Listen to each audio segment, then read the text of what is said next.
Welcome to this daily devotional. This is a big feast day for me, a big feast day for the church. It's the feast of St. Catherine of Siena, this titanic woman of faith, great influential figure from our church's tradition from 14th century. And let's listen to a little bit of some her own words. This is her great work, the Dialogue, a great mystical discussion between the saint and the Lord. And the dialogue begins, a soul rises up restless with tremendous desire for God's honor and the salvation of souls. She has for some time exercised herself in virtue and has become accustomed to dwelling in the self-knowledge in order to know better God's goodness toward her, since upon knowledge follows love. And loving, she seeks to pursue truth and clothe herself in it. So this is one of the many passages from her writings that prove her reliability as a great teacher of our faith, so much so that she's been declared a doctor of our church, a great reliable teacher. And what Catherine says is important for us all. She speaks of the fact that the soul rises up, that is, in each of us there's a desire for God. So the soul is reaching up, but where does one go to grow in knowledge of God's goodness toward us? She says that one has to become accustomed to dwelling in the cell of self-knowledge. So she's using a monastic language there. The monk will live in a cell. So the place she goes to learn about God's goodness for her is into the cell of self-knowledge. She goes within to understand herself.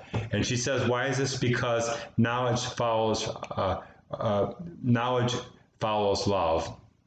So in other words, in order to know God's goodness, we remember that God draws very close to us. And it's through self-knowledge where we discover not just ourselves, but the Lord who comes to dwell in us, as our faith teaches us, because we are created to be very much indwelling presences of the indwelling Lord. Here's an image, an icon of St. Catherine.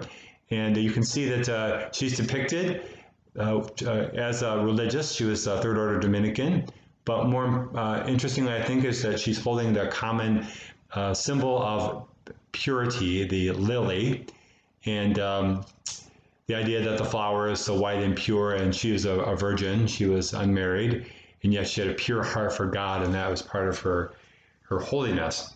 So that admonition of St. Catherine that we're to seek God's goodness in the self-knowledge, I think is critical for us right now, because we've all got some time on our hands, at least more time than normal. And it's tempting in a time like this just to fill up our time with noise and distractions. And the great teacher of our faith, Catherine of Siena, says, no, don't fill up that time. Instead, go into the self-knowledge. In other words, face ourselves instead of filling ourselves with distractions. And with God's grace, when we do face ourselves, in that self-knowledge, we discover that we're beloved, that we're God's beloved children. So let's ask for the Spirit's assistance and the prayers of St. Catherine on this her feast day, that we might have the courage to lay aside the distractions in this time and go into the self-knowledge, which will help us discover the deepest and most important truth of any of our lives, that we are God's beloved and that He dwells within us. Happy feast day of St. Catherine of Siena, and may God bless you all.